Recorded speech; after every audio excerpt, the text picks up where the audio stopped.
Good afternoon and thanks for joining us right here on Midday Kentucky. A little special shout out to my friend Marsha. I know you're sitting at home with your feet up. You've had a long weekend with visitors. Have a cup of tea and a piece of toast with Vegemite on it.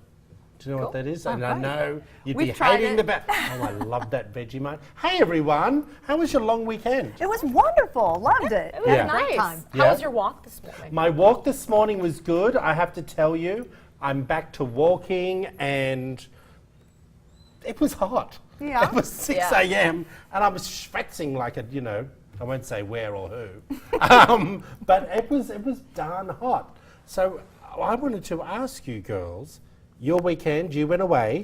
I did. I went up to Cincinnati to Great Wolf Lodge.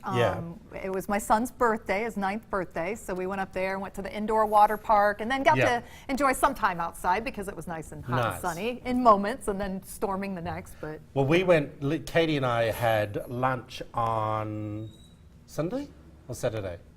I don't know. You can't remember? No. I think it was lunch on Sunday where we met at Harry's over in Hamburg. What's wrong? I'm trying to think of what day it was. Think a bit faster. I was thinking about this first story about you, darling, because I know you went swimming on the weekend. Yes, I did. This is crazy. You ready for this? Have you ever worked at a pool or watched what you're about to see? You've probably seen some pretty crazy things, right? But have you seen a woman shaving her legs in the pool? Oh, God. It was all caught on camera. Take a look. No. Oh, this is at a hotel pool.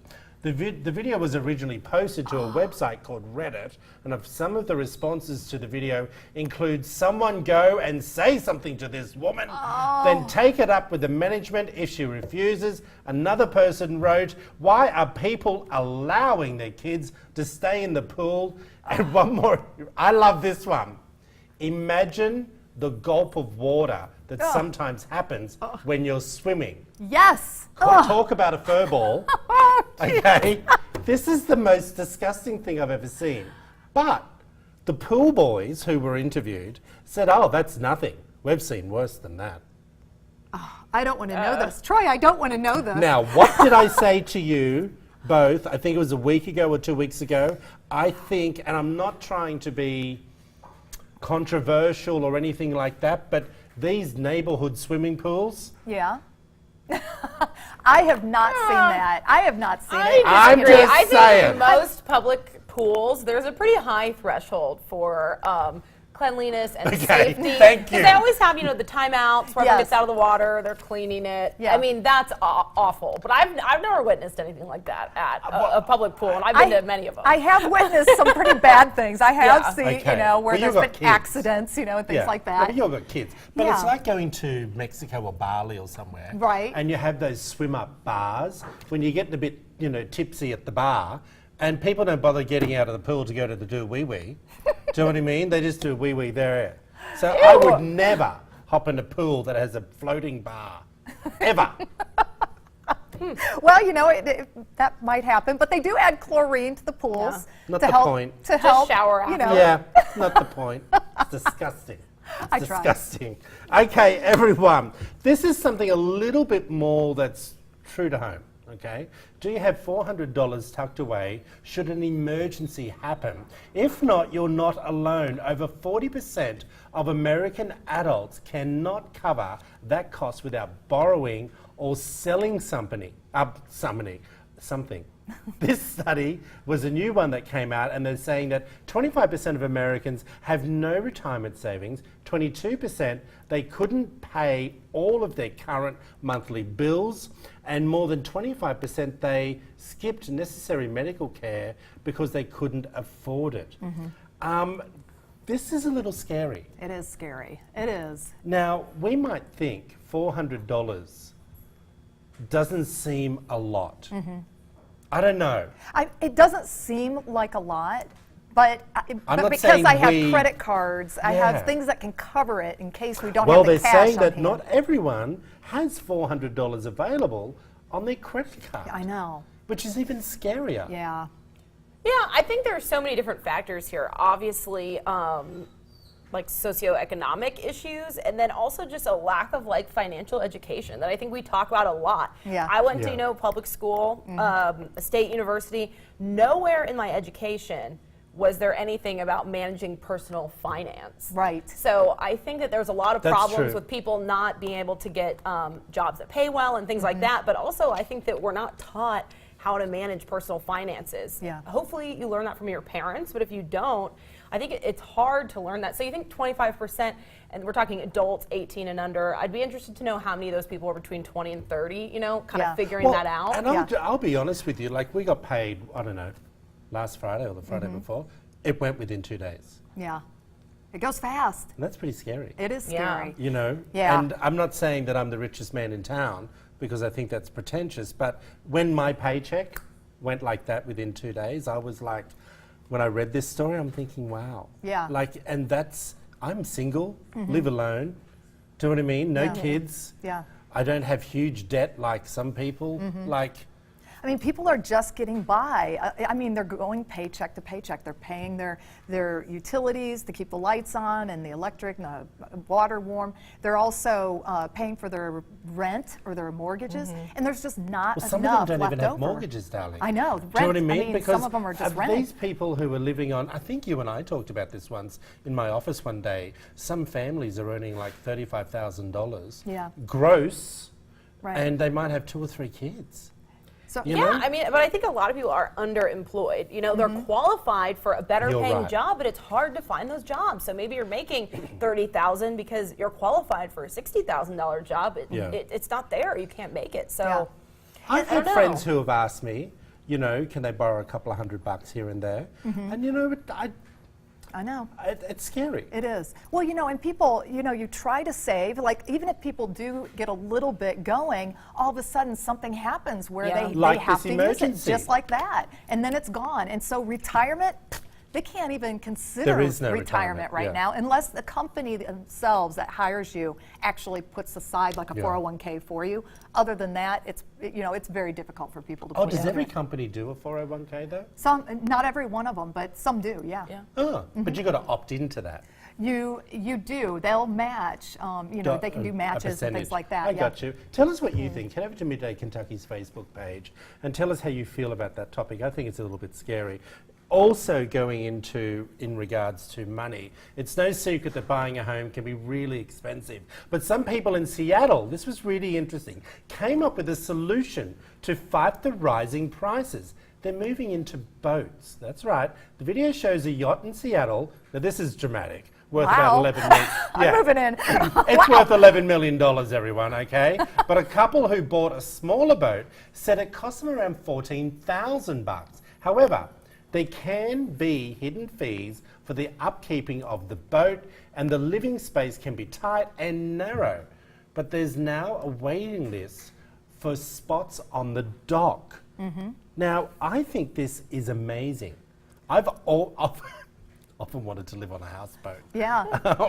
Just so I thought can about up it. anchor and say, see you later.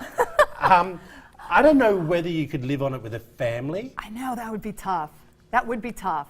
Well, here's the thing. Now, we're talking about Seattle, Yeah, okay? It's yeah. expensive. So it costs $750 a month to moor your boat, okay? Do you know what mooring is? No. Oh, it's to put the boat, I didn't think you Just did. to have it To put it on a Yeah. dock. I was getting know. nothing from I- either one of Well, I you. was like- listening. I know what Okay. it is. And I thought, I've got a blank stare there with Miss Lisa. So what it is where you store the boat. Yeah. So at a dock. Right. Okay. And that's a monthly fee. A rental on a a studio apartment in studio is anything between $1,500 to $2,000. Right. So here's the thing.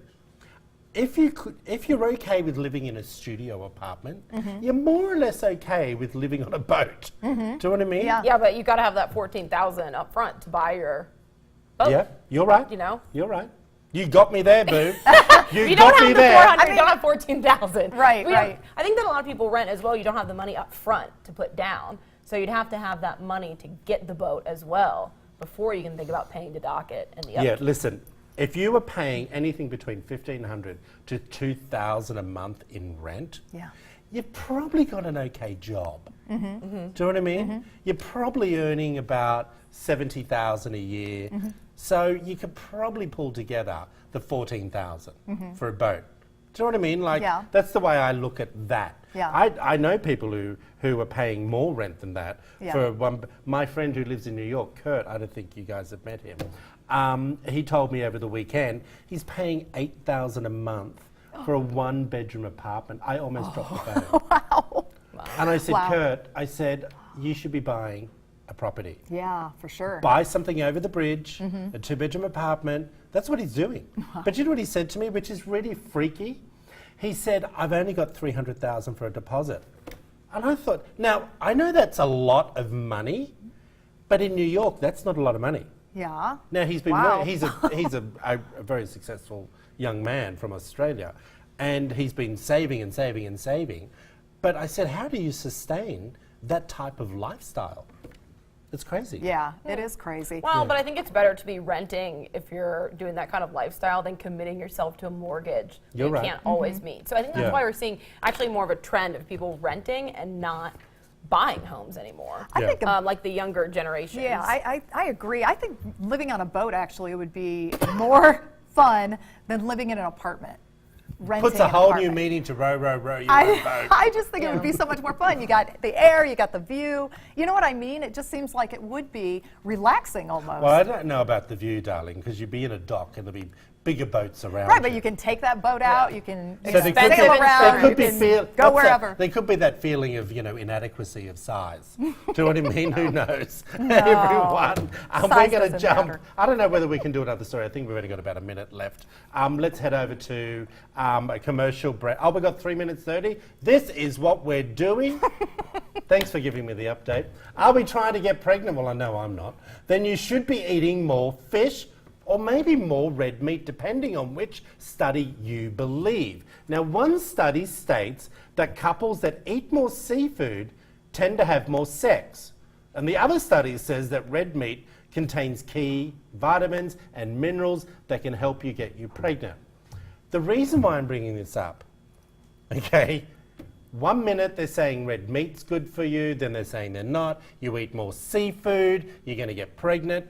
Do we ever believe a study anymore? It's getting tough. Yeah, isn't but I it? feel like these don't contradict each other. You No, should they're not you should eat contradicting. both. This means eat more red meat so you have more sex, Yeah. but you better eat your seafood or you won't get pregnant when you're engaging in such acts. You need both. I don't know. Yeah, I definitely was. My takeaway was you got to get both to get Yeah, pregnant. eat it all. But as far as your point about the studies, yes. I mean, it seems like, and you have to look at the amount of people that were surveyed in Or the who's study or who's paying been for the tested. study. Right, exactly. I Do you know mean, what I mean? if it can be anything. Is it a Well, the tobacco company Australian that's paying Beef for it? Committee, or the beef organisation, is actually paying for the red meat. Right, of course. Eat more red meat, because they want to increase beef sales, which typical Aussies always out flogging something. Right. Do you know what I mean? I didn't see where the seafood one was done, but I thought it was interesting that we see lots of things with studies when it comes to, they're saying that, eat lots of eggs because it's good for you. And we were always told eggs were high in Yeah. cholesterol if you had cholesterol issues. But then when you go down and you read the fine print of actually who did it, like it will be an egg company. It would be. Do you know what I mean? Yes. If they tell you eating geese is good for you, well, you start eating geese. Yeah. Do you know what I mean? They're going to find a study. They're going to put together something to back what it is that they're trying to promote. A lot of these companies. But not all studies are like that, obviously. I mean, there's a lot of studies out there that are very substantial. Studies that are done that are credible. They're backed behind certain publications that are out there that are reputable. Yeah, I think you just have to ask your doctor about it because you may be someone that's deficient in certain minerals or vitamins. So for you, it might be best to eat more red meat or, I could see this conversation going, listen, doctor, I've been eating 20 pounds of shrimp a week. I'm still not pregnant, but, I'm going to leave the joke alone. I'll leave it alone. Okay. Sorry. It was a lot happening there. Coming up, everyone, it's our first contestant in our best workout location in Lexington competition. Midday, Kentucky. We'll be right back.